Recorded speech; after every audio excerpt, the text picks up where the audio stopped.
तो दोस्तों, मैं आपके लिए लेकर आ गया हूँ एक नया वीडियो। इसमें हम सीखेंगे टेक्स्ट टूल के बारे में। टेक्स्ट टूल की क्या क्या प्रॉपर्टीज़ होती हैं और इसकी बारीकियाँ क्या क्या होती हैं। अभी तक हम लोगों ने वन पेज ग्राफिक बनाया था, मतलब सब एक ही पेज पे रहेगा, चाहे वो लैंडस्केप पे हो चाहे वो पोर्ट्रेट पे हो, एक ही पेज पे रहेगा और एक ही पेज पे शुरू होकर एक ही पेज पे ख़त्म हो जाएगा। बट आज मैं बात करने वाला हूँ जब हम कोई बुक वगैरह की सेटिंग करते हैं, जैसे चिल्ड्रन बुक हो गई, मैगज़ीन हो गई, जब हम इन सब की कोई सेटिंग्स करते हैं उस टाइम में हमें टेक्स्ट टूल को किस तरीके से लेना होता है। तो उस मैगज़ीन को किस तरीके से उसकी शुरुआत और किस तरीके से इमेजेस वगैरह लगाई जाएंगी, वैसे आज मैं आपको चिल्ड्रन बुक के बारे में बताने वाला हूँ। तो चलिए वीडियो स्टार्ट करते हैं। मैंने कुछ इमेजेस ले रखी हैं दो बच्चों की। अभी तक हमने क्या देखा है कि इसमें मतलब ये जो टेक्स्ट टूल है ये वाला, इसमें क्या है कि बस हमने क्लिक किया, कुछ भी ABC कुछ भी लिखा, उसको बड़ा किया, उस पर इफ़ेक्ट डाले, फॉन्ट चेंज किया, कलर चेंज किया, इफ़ेक्ट डाले, सेटिंग दे दी या कुछ भी दे दिया, बस हमने यही सब किया है इसमें। अभी तक हमने टेक्स्ट टूल के बारे में सिर्फ इतना सा ही सीखा है। ये सब जो भी हमें करना होता है, सेटिंग वगैरह देना, मतलब कहने का डिज़ाइनिंग, ओनली डिज़ाइनिंग। बट आपको पता होना चाहिए कोरल में पूरी बुक सेटिंग होती है। बुक और ग्राफिक दोनों कोरल में साथ में बनते हैं, ठीक है। जो इंडियन बुक्स होती हैं वो पूरी कोरल ड्रॉ में बनाई जाती हैं, क्योंकि कोरल ड्रॉ एक ऐसा सॉफ्टवेयर है, एक ऐसा एप्लीकेशन है जिसमें पूरी की पूरी मैगज़ीन बन जाती है। उसको उसके लिए अलग से कहीं ग्राफिक नहीं बनाना, किसी अलग सॉफ्टवेयर में ग्राफिक के लिए नहीं जाना, और ना तो सेटिंग के लिए किसी पेज की सेटिंग के लिए किसी अलग सॉफ्टवेयर में नहीं जाना, ठीक है। तो दोनों चीज़ इसी सॉफ्टवेयर पे हो सकती है, बस फाइलें हैवी बनती हैं। तो इसलिए हम क्या करते हैं कि इसमें मतलब पेजों की जो क्वांटिटी होती है वो कम रखते हैं, जैसे कि 2 से 4 पेज ज़्यादा, या कभी कभार अगर बहुत ज़्यादा हैवी ग्राफिक है, साथ में पेज सेटिंग हो रही है, तो फिर हम मुश्किल से मुश्किल 2 पेज की, बस उसमें 2 पेज की ही फाइल को रखते हैं, क्योंकि हैवी ग्राफिक हो जाता है तो फाइल को चलने में मतलब बहुत लेट उसमें इफेक्ट आएंगे। तो चलिए स्टार्ट करते हैं।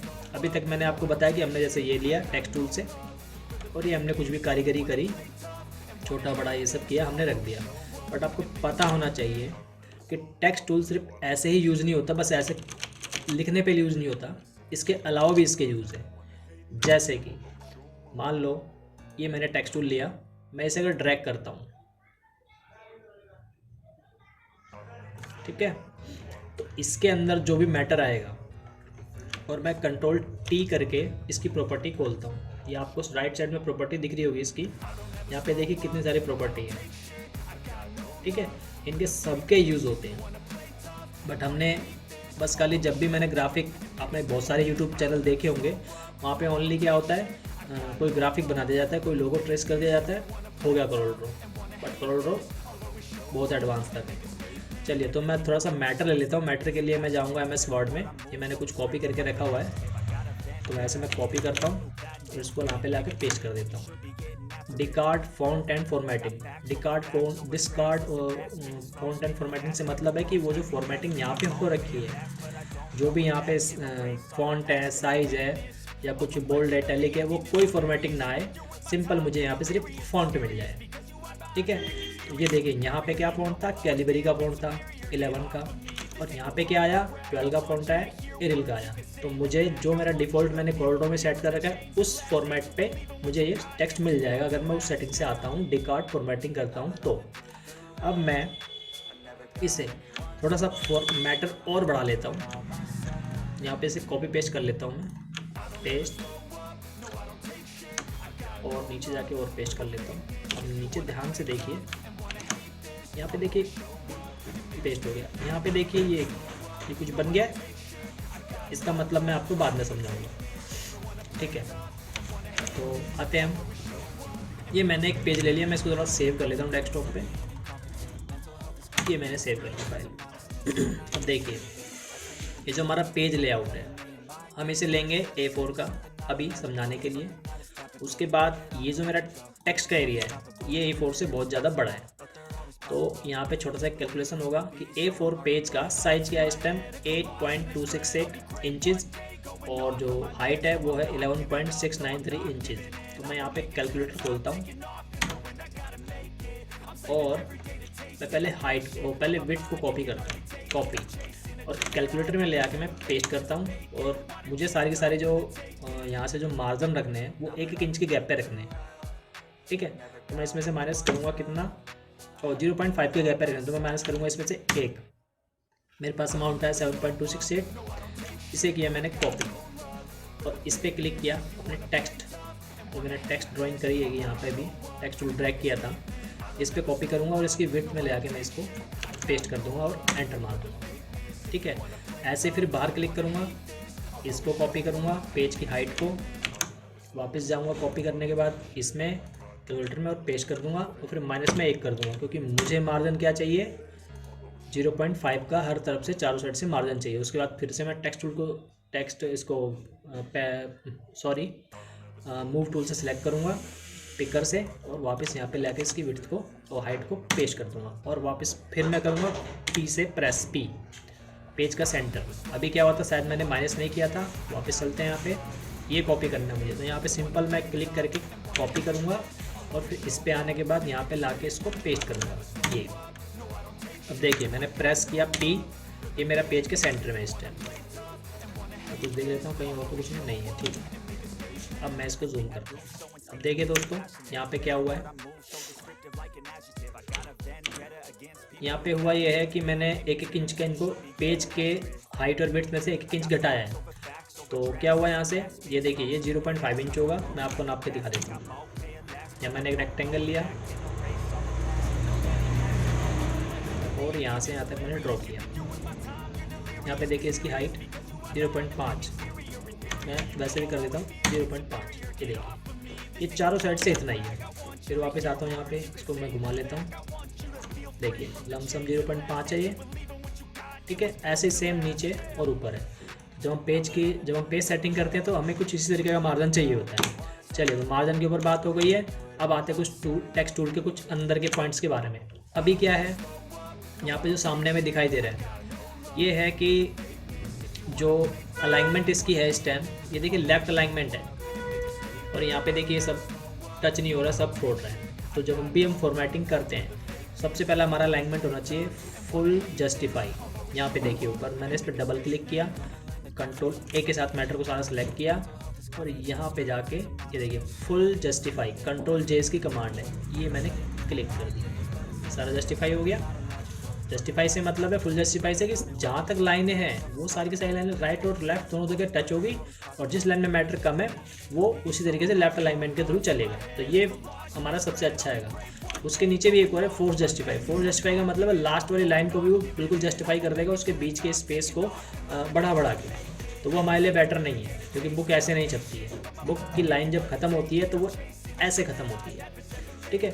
उसके बाद मैंने यहाँ पे कुछ ये एक नॉन प्रिंटिंग कैरेक्टर ऑन कर रखा है। जैसे टेक्स्ट टूल में जाके यहाँ पे 100 नॉन प्रिंटिंग कैरेक्टर्स हैं, कमांड है इसकी कंट्रोल शिफ्ट C, ठीक है। इसकी कमांड है कंट्रोल शिफ्ट C, मैंने यहाँ पे इसको ऑन कर रखा है। इसका मतलब है, ध्यान से देखिए, ये 2 वर्ड है ईच अदर, उसके बाद फॉर एग्जाम्पल, तो इनके बीच में यहाँ पे डॉट आ रहा है। ये डॉट है स्पेस, देखिए मैं और स्पेस मारता हूँ, डॉट सेंटर में आ रहा है। सेंटर में किसी भी टेक्स्ट के हाइट में सेंटर में आने का कोई मतलब नहीं। अगर डॉट आना भी है तो देखिए अगर फुल स्टॉप आएगा तो वो नीचे आएगा, ये वाला फुल स्टॉप। तो ये क्या है, स्पेस है, ठीक है। ये प्रिंटिंग में नहीं आता, तो हो गया नॉन प्रिंटिंग कैरेक्टर। ऐसे ये देखिए ये पैराग्राफ का साइन है, ये जो साइन है ये पैराग्राफ का साइन है। तो पैराग्राफ के साइन को ये प्रिंटिंग में नहीं आता, तो इसको ऑन और ऑफ करने के लिए हमें ये कमांड है कि हमें इसकी ज़रूरत पड़ती है कि मैं आगे बताता हूँ। अब जैसे ये तो हो गया, चलिए आप भी तक हम आ गए अलाइनमेंट पे आ गए। यहाँ से अलाइनमेंट में हमने की जस्टिफाई, फुल जस्टिफाई कर ली। इसके बाद यहाँ देखिए ये टूल तो आपको पता है, ये जब भी मैं कोई कैरेक्टर लेता हूँ तो ये सब यहाँ पर आते हैं, ठीक है। तो मैं इनमें और इनमें नहीं जाऊँगा, मैं सीधा आपको ये पैराग्राफ सेटिंग्स के बारे में बताता हूँ। अब जैसे मैंने कर्सर रखा है यहाँ, जैसे यहाँ पर रखा मैंने कर्सर, उससे पहले मैं आपको 2 इमेज ले लेता हूँ, क्योंकि चिल्ड्रन की बुक है तो बच्चों की इमेज तो ज़रूरी है। मैंने किया कंट्रोल आई, एक इमेज ये ली और एक इमेज ये ली, इंपोर्ट कर लिया मैंने, एंटर एंटर। ठीक है गाइस, उसके बाद साइज मैंने इसका छोटा किया और इसका भी साइज मैंने किया थोड़ा छोटा। उसके बाद एक टूल है यहाँ पे, ये जहाँ तक है मैं फर्स्ट यहाँ पे लगाऊंगा इसको, यहाँ पे, और इसको मैं लगाऊंगा कहीं नीचे की साइड में थोड़ा बड़ा करके। अब देखिए एक टूल है यहाँ पे, पहले तो ये थोड़ा सा ज़्यादा एरिया आ रहा है तो हम इसको हटाएंगे। ये हमने इस एरिया को हटा दिया। ठीक है, ऊपर से भी हटा लेते हैं, थोड़ा सा छोटा कर लेते हैं। उसके बाद इसके बैकग्राउंड में देखिए, मैं ये इमेज जब ऊपर आ रही है टेक्स्ट के, तो ये इसके पीछे का नहीं दिखाई दे रहा है, इसका मतलब है यहाँ पे वाइट फिल है। तो उसको हटाने के लिए यहाँ पे देखिए ये कमांड है बिट मैप कलर मास्क, इस पर क्लिक करेंगे, इस कलर सिलेक्टर पे क्लिक करेंगे, इस वाइट पोर्शन पे सिलेक्ट करेंगे।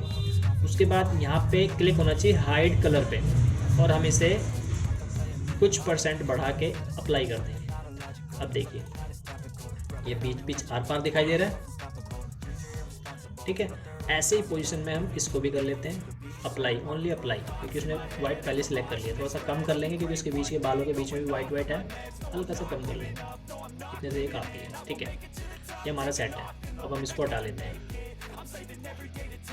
अब देखिए यहाँ पे मान लो मुझे ये इमेज लगानी है, बट लगानी तो है, बट इसके पीछे मैटर जो है वो छुप जा रहा है। तो इसके लिए देखिए यहाँ पे एक बटन है वर्ड रैप टेक्स्ट, तो यहाँ पे जाएंगे और इतने सारे यहाँ पे रैपिंग टेक्स्ट के ऑप्शन है। तो हम इसमें से सिलेक्ट करेंगे स्ट्रेडल, या तो ये स्ट्रेडल या फिर ये स्ट्रेडल। तो ये वाला बेटर होने वाला है, ये हमने किया स्ट्रेडल और बाहर क्लिक करें। देखिए जहाँ पे मैं इस बॉक्स को लेके जाऊँगा वहाँ से मैटर अपने आप हट जाएगा, इससे मैटर इसके बाजू में आ जाएगा। ठीक है, एक सेटिंग ये होगी, ये हमने लिया। नीचे आए, हमने ठीक इसको भी ऐसे स्ट्रेडल कर दिया, बाहर क्लिक किया, और इसको हम यहाँ पे ला के यहाँ पे हमने रखा है इसको अपने ग्राफिक को, और थोड़ा सा बड़ा कर दिया इसको। जहाँ तक ग्राफिक जाएगा वहाँ तक मैटर अपने आप हट जाएगा। आपको चाहिए कि अगर राउंडेड में चाहिए तो आप इसको पोर्शन को सिलेक्ट करिए और F10 का प्रेस कीजिए और इसके भी नोट्स आ जाएंगे। तो इन नोट्सों को क्लिक करके आप जहाँ मर्जी वहाँ मूव कर सकते हैं। जैसे मैंने राइट क्लिक मारा यहाँ पे, इसको किया टू कर्व, यहाँ से मैं जहाँ मर्जी हिला डुला सकता हूँ। जैसे ही मैंने हिलाया मैटर और पास में आ गया, इसको मैंने किया डिलीट। ठीक है दोस्तों, ये आपको समझ में आया टेक्स्ट रैप, ये देखिए मैटर और पास में आ गया। ठीक है, चलिए ये तो ये हो गई। अब हमें ये टेक्स्ट टूल लेने की ज़रूरत क्यों पड़ी, इसे मैं बता देता हूँ। क्योंकि देखिए यहाँ पे मैंने अभी बताया था, ये निशान आ रहा है यहाँ पे, निशान आप देख रहे हो, निशान यहाँ पे आ रहा है। और जैसे मैं इस पर क्लिक करता हूँ,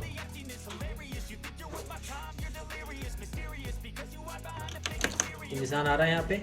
और पेज नंबर 2 पे, सॉरी मैं पेज नंबर 1 पे आ गया, तो मैं इसको पहले कट करके ऑल करके और पेज नंबर 1 पे लेके जाता हूँ। ठीक है, पेज नंबर 1 पे जाके मैं सेटिंग दूंगा A4 की, ये आ गया मेरा A4। ठीक, अब मैंने इस पर क्लिक किया। अब देखिए इस निशान पे अगर मैं क्लिक करूँगा, ये क्लिक किया, देखिए ये बॉक्स बन गया एक। इसका मतलब है कि मैं सेकंड पेज पे इस मैटर को लेके आराम से रखता हूँ। देखिए इसके अंदर लेके जाने पे ये बाउंड्री बन जा रही है, तो मैं बस क्लिक करूँगा, ये मैटर इस पे आ गया। अब ये क्या बता रहा है, पेज नंबर 1 इससे पहले है। अगर मैं इस पे जाऊँगा तो ये बताएगा पेज नंबर 2 इसके बाद में है। ठीक है, ये सब सेटिंग होती है। तो अभी वीडियो में और भी बहुत कुछ है। तो दोस्तों इतना कुछ बताने के लिए आपको कुछ तो करना चाहिए, मेरा मतलब है लाइक सब्सक्राइब। ठीक है, तो फ्रेंड्स सबसे पहला जो फ़ायदा था इस टेक्स्ट टूल का, अगर मान लीजिए मैं यहाँ पे ये मैटर ऐसे ना लेके मैं ऐसे क्लिक करके यहाँ पे ऐसे लिख के मान लो इसको करता हूँ ऐसे, तो इसमें क्या गलत होने वाला था। मान लो कि ये मैटर है मेरा और मैं ऐसे लिख के यहाँ पे करता, इसे खींच खाच के बड़ा करता, सब कुछ मैं करता। उसके बाद मेरे को दूसरे पेज पे मैटर चाहिए। ठीक है, तो अगर ये ऐसे ही मैटर होता, ये सब अलग अलग होता, जैसे हम ग्राफिक बनाते हैं ऐसे अलग अलग होता, आधा पेज इस पे, आधा मैटर इस पे और आधा मैटर इस पे। तो क्या होता है, मान लो बीच में यहाँ मुझे कोई टेक्स्ट अगर ऐड करना है तो मैं ऐड करूँगा, उसके बाद फिर पेज को नीचे ले आके सेट करना पड़ेगा मुझे। जैसे कि मैं बताता हूँ आपको, Ctrl+C, Ctrl+V, V V V V V V V, ठीक है। अब मान लो यहाँ से कोई लाइनें और ऐड करनी है। अब मैंने लाइनें ऐड तो करी, बट ये सारा मेरा कहाँ चला गया, इस पेज से, बाउंड्री से बाहर चला गया। अब ये अपने आप इस पर रन नहीं करेगा, ठीक है, अपने आप ये आगे नहीं बढ़ेगा। ये मैटर जैसे इस वाले पेज पे आ रहा है, मैंने एंटर मारा, टेक्स्ट और बढ़ाया, बट ये आगे नहीं बढ़ेगा, दूसरे पेज पे आगे नहीं बढ़ेगा। यही इसमें फ़र्क है। अगर मैं टेक्स्ट टूल को इस तरीके से लेता हूँ तो मैं आपको करके दिखाता हूँ। जैसे मैंने यहाँ पे 2 लाइनों को रेड में कन्वर्ट किया, रेड कलर दिया, और अब अगर मेरा रनिंग मैटर ने है और मैं जो यहाँ पे एक पैराग्राफ और बाद में मान लो राइटर या रीडर कहता है कि भाई यहाँ पे 1 पंक्तियाँ या 2 पंक्तियाँ या 3 लाइनें और बढ़नी थी, तो मैं यहाँ पे 2-3 लाइनें और बढ़ा देता हूँ। मैं कुछ मैटर कॉपी करके लाता हूँ, यहाँ से 3 लाइनें यहाँ पे लाके मैं 3 लाइनें बढ़ा देता हूँ। अभी ये ध्यान करो, अभी यहाँ पे टॉप में मैंने कर रखा है। अब देखिए ये अपने आप आगे बढ़ जाएंगे, इसका ये फ़ायदा है। जैसे मैंने मान लो कि मैंने यहाँ पे इस पैराग्राफ के पहले एंटर मारा और ये 3 लाइनें यहाँ पे बढ़ा दी, लाइनें बढ़ गई। यहाँ पे देखिए 3 लाइनें बढ़ गई, अपने आप ही 2 लाइनें आगे बढ़ गई, तो हमें कोई सेटिंग नहीं छेड़नी पड़ी, रनिंग मैटर चला गया अपने आप आगे। ये इसका फ़ायदा है, टेक्स्ट टूल को इस तरीके से यूज़ करने का ये फ़ायदा है। और फ़ायदे मैं बताता हूँ, जैसे जब हम बुक में सेटिंग करते हैं, मैंने आपको अभी ये पैराग्राफ के मार्क दिखाए थे, इसका फ़ायदा बताता हूँ। कभी कभी क्या होता है कि मान लो कि मुझे इस चीज़ के इस इमेज के बारे में कुछ बताना है कि ये भाई 2 बच्चे पढ़ रहे हैं, तो द 2 बॉयज़ रीडिंग बुक, ये मुझे थोड़ा सा हाईलाइट करना है, थोड़ा सा बड़ा करना है। ये मैंने किया, इसको थोड़ा सा बड़ा, मुझे 18 का फॉन्ट करना है इसका, और इसको मैटर को सेंटर में लेना है। ये सेंटर लिया, थोड़ा सा नीचे लेता हूँ मैं, इस पर एंटर मार के, ये सेंटर हो गया।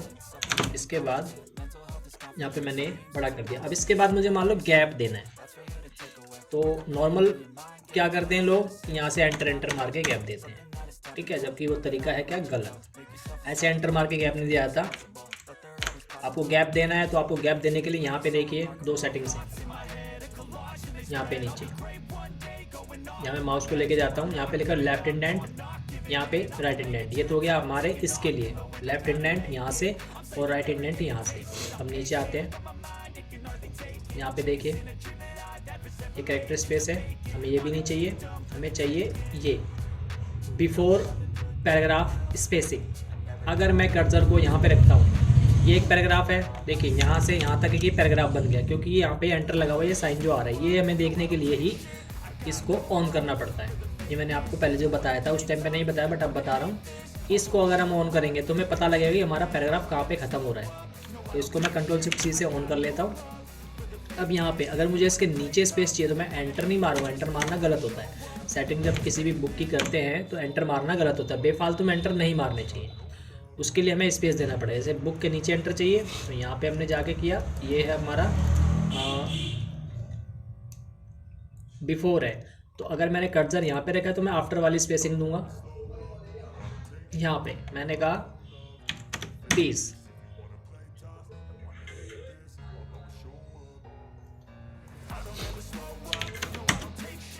सॉरी यहाँ परसेंटेज में चल रहा है तो ज़्यादा करना पड़ेगा इसको। मैंने कहा 100 होता ही है तो 150 कर दिया मैंने, और चाहिए 200 कर दिया, ठीक है। ऐसे ही यहाँ पे मान लो मुझे स्पेस चाहिए, तो अगर मैं यहाँ पे कर्सर है और इसके ऊपर स्पेस चाहिए तो फिर मैं ये वाले स्पेस को दूंगा, मैंने कहा 150। अगर इस कर्सर के नीचे अब ये जगह एंटर पे फालतू वाला लगा हुआ है, इसको हटा देंगे। यहाँ पे मुझे स्पेस चाहिए तो यहाँ पे बिफोर और बस अंदर सिर्फ इतना बिफोर और आफ्टर का अंतर है। अगर यहाँ पे जहाँ हमारा कर्सर होगा, ये एक पैराग्राफ हो गया, ये एक पैराग्राफ हो गया, यहाँ से लेके यहाँ तक जहाँ तक एंटर लगा हुआ है, ठीक है। मुझे स्पेस चाहिए कहाँ, इसके ऊपर चाहिए। तो अगर मैंने यहाँ पे कर्सर रखा है तो मैं बिफोर दूंगा, यहाँ पे कर्सर रखा है तो फिर मैं आफ्टर दूंगा, ठीक है। बस इतना सा अंतर है। तो ये एक चीज़ थी जो मैं टेक्स्ट टूल में आपको समझाने वाला था। अब रनिंग मैटर की बात कर रहा हूँ। जैसे मैं कुछ भी एंटर करता हूँ, अपने आप वो फ्लुएंटली वो जो मैटर है अपने आप ये बनता रहेगा और अगले पेज पे जाता रहेगा। उसके बाद यहाँ पे क्लिक करेंगे, मान लो और मैटर है तो इस पर क्लिक करेंगे, पेज डाउन का एंटर मारेंगे और फिर ये एंटर। अब जैसे ही मैं इसको लेके जाऊँगा यहाँ पे अपने आप ही जो मैंने सबसे पहले पेज पे टेक्स्ट बॉक्स का जो साइज़ ले रखा है वही साइज़ यहाँ पे दिखाएगा। बस मुझे कुछ नहीं करना है, यहाँ पे क्लिक करना है। फिर से वापस लूँगा, रनिंग मैटर है, एंटर मारना है, पेज लेके क्लिक, और मैटर है, एंटर मारना है, पेज लेके क्लिक। यहाँ तक हमारा मैटर है, मतलब कितने पेज, 1 2 3 4 5 5 पेज तक मेरी फॉर्मेटिंग हो चुकी है। ठीक है, तो आशा है कि आप लोगों को ये सब चीज़ें समझ में आई होंगी, टेक्स्ट टूल के बारे में समझ में आया होगा। और भी चीज़ें हैं इस टेक्स्ट टूल में, उसके लिए हम अगली वीडियो में बात करेंगे कि बुक की टाइपिंग और बुक की सेटिंग किस तरीके से की जाती है टेक्स्ट टूल को मतलब इस तरीके से यूज़ करके। बाकी हम लोग नॉर्मल में तो बस टेक्स्ट टूल बस ऐसे ही यूज़ करते हैं, ऐसे क्लिक कर दिया, बड़ा कर दिया, छोटा कर दिया, बस इतना यूज़ होता है उसका। बट टेक्स्ट टूल में यूज़ करने के ये भी तरीके होते हैं। ठीक है, यहाँ से राइट स्पेस है, ये देखिए फर्स्ट लाइन इंडेंट था, यहाँ से मैं करता हूँ इंडेंट सीधा। जैसे मैंने 5 का दिया तो मेरा मैटर कहाँ जाएगा, यहाँ पे जाएगा। फर्स्ट लाइन को उसने छोड़ दिया, फर्स्ट लाइन में अगर मैं 5 दूंगा तो वो बराबर मैटर आएगा। 5 बहुत ज़्यादा हो गया, मैं सिर्फ 2 का देता हूँ और यहाँ भी 2 का देता हूँ। ठीक है, ये सब बहुत सारी सेटिंग्स हैं यहाँ पे। आप अगर इसको ध्यान से देखोगे, यहाँ पे कर्सर लेके जाओगे तो आपको क्लियर हो जाएगा। वैसे ही first line indent, left indent, right indent, ये बहुत सारी चीज़ें हैं यहाँ पे, तो इसे गौर करना और यहाँ पे देखना इसको कि इस पे इफेक्ट डालने के बाद क्या क्या फ़र्क पड़ रहा है। ये बुक सेटिंग में, मैगजीन सेटिंग में ये बहुत काम आता है ये। ठीक है दोस्तों, तो वीडियो को लाइक करें, सब्सक्राइब करें ताकि हमें भी उत्साह रहे आगे वीडियो बनाने का। तो मिलते हैं अगले किसी और अच्छे से कंटेंट्स के साथ, तब तक के लिए धन्यवाद, बाय बाय।